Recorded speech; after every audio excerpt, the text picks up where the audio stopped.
Hello, good afternoon, everyone. My name is Patrick Joshua Katbagan, and together with me is Miss Frechi Canizares. And our report for today is about Chapter 3, Organizational Structure, Information Systems, and Strategy. So, for the next part of our topic, I'll be presenting Business Process Reengineering, or BPR, and Enterprise Resource Planning, or ERP. So, business process reengineering or BPR is basically the radical or total redesign of how a company does its business processes. So instead of just improving small parts of a process, like okay, let's make it a little faster or let's just fix this step. Ang mindset here ng BPR is from scratch talaga. Parang iisipin mo, if we're going to design this process again today, paano siya magiging most efficient? So the goal here is to achieve major improvements in cost, in speed, efficiency, and quality. So meaning hindi lang siya slight improvement, talagang malaking change siya sa buong system or workflow.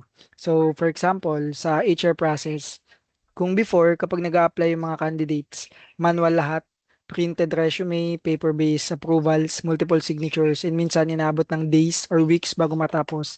So, that process is mabagal and inefficient yung process na yun.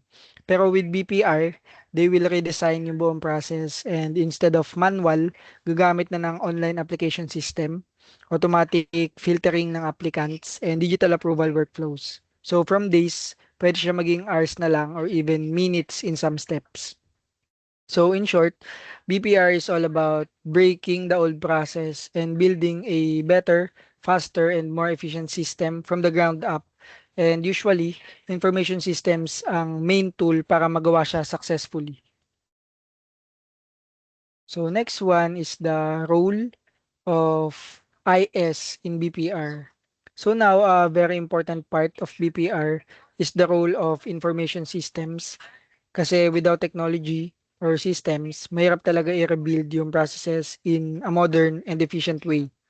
So for example, information systems help by automating manual processes. So instead na tao pa yung gagawa ng paulit-ulit na task, system na yung gumagawa so less errors and faster. And another one is that it connects departments in real time. So instead na hiwa-hiwalay yung HR, finance, and operations, nagkakaroon sila ng connected system kung saan updated agad lahat ng information. Then it also provides accurate and updated data, which is very important for decision making kasi hindi ka mag-rely sa outdated or manual records. And lastly, it also speeds up decision making kasi since real time and automated na yung information, mas mabilis makapag-decide yung mga managers and leaders. So in short, information systems are the tool that makes the trade design possible and efficient. So next one is the ERP or Enterprise Resource Planning. So Enterprise Resource Planning or ERP is basically a system that connects all the important parts of a company into one unified platform. Meaning, instead of bawat department may kanya-kanyang system or file, sa ERP, lahat connected sa isang system and isang database lang yung ginagamit. So now, the main idea of ERP is integration. So for example, lahat ng departments like HR, finance, accounting, sales, and inventory, connected sila. So imagine mo yung HR department nag-update ng employee status like promoted or resigned yung employee. So in traditional setup, kailangan pang i-inform yung payroll or accounting manually. Pero sa ERP system, automatic siyang mag-update yung mag-update din yung payroll records and finance system. So, mas mabilis, less error, and mas organized. So, in short, ERP helps the companies become more efficient kasi lahat ng departments nag-share ng same and updated information. So, next one is the benefits and challenges of ERP.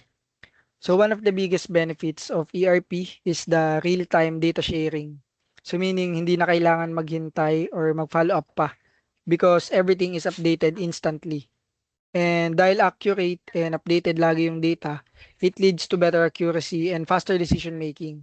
So for example, kung manager ka, hindi ka na magbe-base sa outdated reports. Kasi sa real time na yung data na hawak mo, so mas mabilis ka makakagawa ng decisions.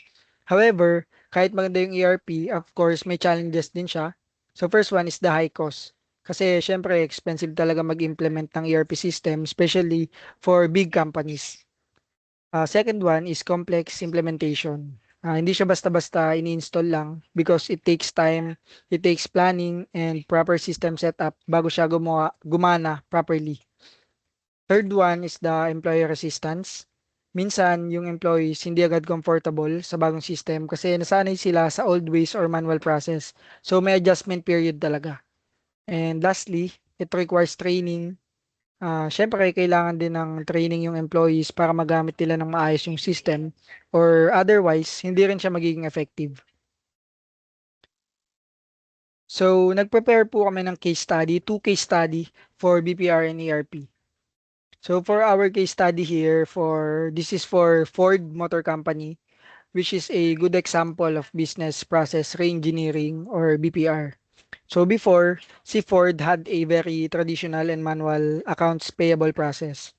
So meaning kapag may invoice, it has to go through multiple departments like purchasing, receiving, and accounts payable just to verify everything. So now, because of this problem, si Ford decided to apply business process engineering, meaning instead of just improving the old process, they completely redesigned the process. So hindi na kailangan ng multiple manual verifications from different departments. And as a result of that, naging mas simple and faster yung process. And they're even able to reduce the number of employees needed in that department, while at the same time, improving the efficiency and reducing errors. So basically, mas naging lean and efficient yung operations nila. So for our case study, second case study, this is Nestle. This is one good example of enterprise resource planning or ERP. So before ERP, Nestle was operating globally, meaning iba-ibang countries. But the problem of Nestle is that every country may kanya-kanyang system. So hindi sila connected, meaning inconsistent yung data and mahirap mag-track ng inventory, ng sales, and financial performance globally. So ang ginawa ni Nestle here is that they implemented an ERP system, specifically a centralized system using SAP. And this is where all the departments and countries are connected into one platform. And because of that, naging real-time na yung data sharing since they can now see the global situation clearly. So to summarize everything about business process engineering and ERP systems, these two are actually connected because they both aim to improve how a company works, but in different ways. So in simple terms, BPR is about how do we redesign the work better, while ERP is about how do we connect everything into one system. And when you combine both with information systems, that's where the companies become more efficient, more organized, and more competitive in the market. So that's all for our report today. Thanks everyone for listening. Have a great day.